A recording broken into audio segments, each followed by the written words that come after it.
सोनीपत में शहरी निकाय मंत्री कमल गुप्ता ने दिल्ली के जंतर मंतर पर चल रहे खिलाड़ियों के धरने पर कहा कि धरने पर बैठने से आरोप सिद्ध नहीं होते, इसीलिए इस मामले में कानून अपना काम करेगा और अगर कोई दोषी होगा तो उसे सजा मिलेगी।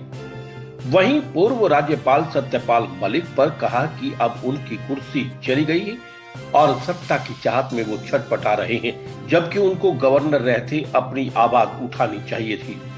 सोनीपत में शहरी निकाय मंत्री कमल गुप्ता ने नगर निगम की बैठक को संबोधित किया। इस मौके पर उन्होंने शहर के विकास को लेकर कई बिंदुओं पर अधिकारियों विधायकों से चर्चा की।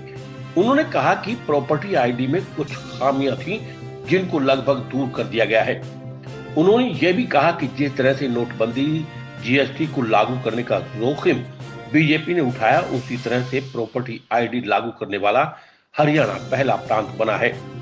वहीं पत्रकारों से बातचीत में दिल्ली में चल रहे खिलाड़ियों के धरने पर बोलते हुए उन्होंने कहा कि केवल धरना देने से किसी व्यक्ति पर आरोप सिद्ध नहीं होते, आरोप लगाने और साबित होने में फर्क है। इसलिए इस मामले में कानून और कमेटी अपना काम कर रही है। अगर कोई दोषी पाया गया तो उसे सजा जरूर मिलेगी। उन्होंने कहा कि लोकतंत्र में धरना देना सबका मौलिक अधिकार है। वहीं सत्यपाल मलिक प्रकरण पर उन्होंने कहा कि जब वो राज्यपाल थे तब उन्होंने आवाज नहीं उठाई। अब वो सरकार के खिलाफ इसलिए बोल रहे हैं क्योंकि उनके हाथ से सत्ता चली गई और वो कुर्सी के लिए छटपटा रहे हैं। उन्होंने राहुल गांधी पर भी निशाना साधा और कहा कि राहुल भारत जोड़ो यात्रा निकाल रही है, जबकि कांग्रेस ने हमेशा देश को तोड़ने का काम किया है। बीजेपी एक ऐसी पार्टी है जिन्होंने कश्मीर से धारा 370 हटवाकर देश को जोड़ने का काम किया है। उन्होंने कहा कि कांग्रेस गुटबाजी का शिकार है। हरियाणा में भूपेंद्र सिंह हुड्डा और उनके बेटे ही कांग्रेस चला रहे हैं। कांग्रेस को जनता नकार चुकी है।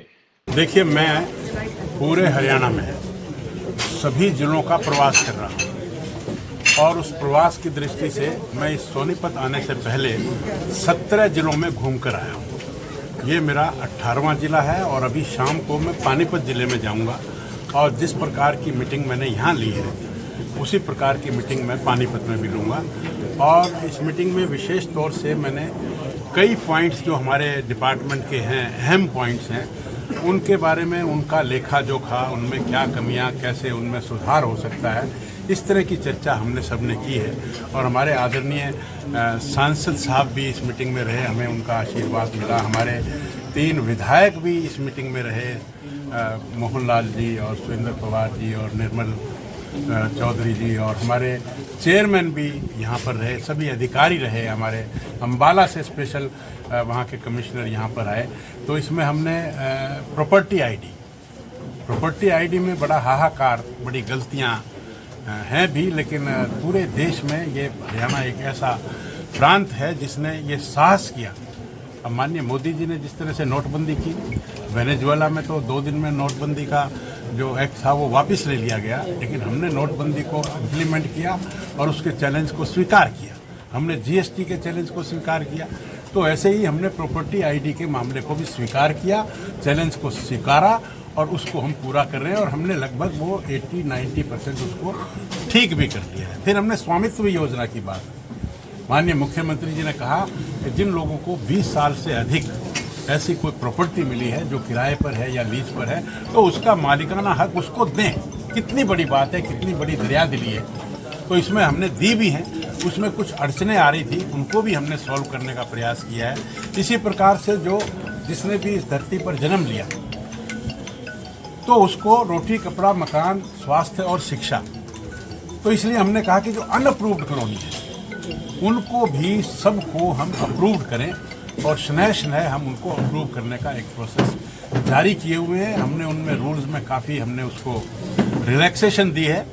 और उसके बाद नगर दर्शन, जो हम हर आदमी लिखकर जो डिमांड करता है कि मेरी गली बनवाई जाए, मेरी पार्क की सफाई करवाई जाए, मेरे यहाँ पानी की व्यवस्था की जाए, तो ऐसी सभी व्यवस्थाओं की जो डिमांड्स हैं वो नगर दर्शन के पोर्टल पर डालकर और फिर उसकी अप्रूवल, अनअप्रूवल और एडमिनिस्ट्रेटिव और फाइनेंशियल और टेक्निकल अप्रूवल करके और उसको वर्क भी, टेंडर भी ऑनलाइन अप्रूव करके, ताकि भ्रष्टाचार दूर हो। फिर हमने स्वच्छता की बात की चाहे डोर टू डोर कलेक्शन है, उसका पूरा लेखा जोखा लिया कि क्या कमी है, कितने व्हीकल हैं, कम हैं, ज़्यादा हैं, कर्मचारी कम हैं, ज़्यादा हैं, ज़्यादा कैसे करेंगे, ये सब चर्चा करने के बाद फिर हमने बजट की बात की कि हर यूएलबी में कितना पैसा है, वो खर्च किया क्यों नहीं किया, उसकी भी सारी चीज़ें। और फिर हमने ब्यूटिफिकेशन की बात की। हमने कहा कि कोई 10-15 किलोमीटर की सड़क जो है उसका चयन करें, उसको एक्सक्लूसिव चमकाएं, उसका डिवाइडर है, उसकी ग्रिल है, उसमें जो बड़े बड़े गमले हैं, पौधे हैं, सफाई है, पार्किंग की मार्किंग है, इस तरह से उसको भी चमकाने की बात हमने कहा कि हर निगम में 10 से 20 किलोमीटर, हर परिषद में 5 से 10 किलोमीटर और हर पालिका में, हमारे छोटे मोटे और बड़े शहर मिलाकर 88 है। तो 88 यूएलबीज में ये सड़क का, शहर का, पार्कों का, शमशान का, सबको इसका सौंदर्यीकरण किया जाए ताकि लोगों को ये शमशान में जाने के बाद भी ये लगे कि वो किसी रमणीक स्थान पर आए हैं। ऐसे धरने से नहीं कोई बात बनती है, कानून अपना काम करता है, law of the land must prevail. अगर उन्होंने गलती की है तो वो भुगतेंगे। केवल आरोप लगने से आरोप प्रूव नहीं होता है।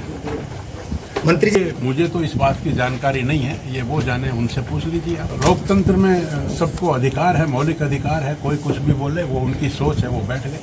इसको जोड़ने की बात की, मुझे ये नहीं समझ में आया, देश हमारा आज़ाद हुआ 1947 में, पाकिस्तान किसने बनवाया? राहुल गांधी, उनके पिता राजीव गांधी, उनके नाना जवाहरलाल नेहरू, उनके पिता मोतीलाल नेहरू।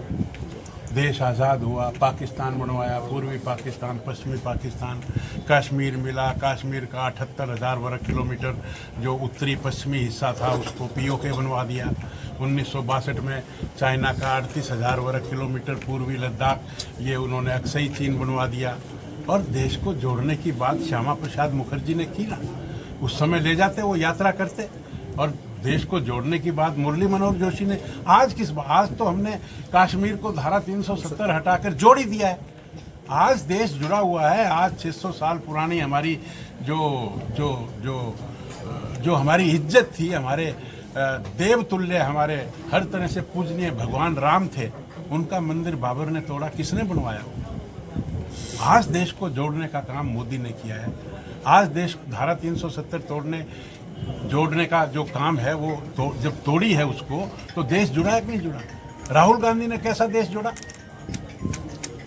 आज आजाद देश में, और जब कश्मीर भारत का बिल्कुल पूर्णतया हिस्सा बन चुका है, तब वो झंडा लेकर कह रहे हैं कि मैं वहां जाकर झंडा लगाऊंगा और देश को जोड़ूंगा। कौन सा? पार्टी तो जोड़ लो।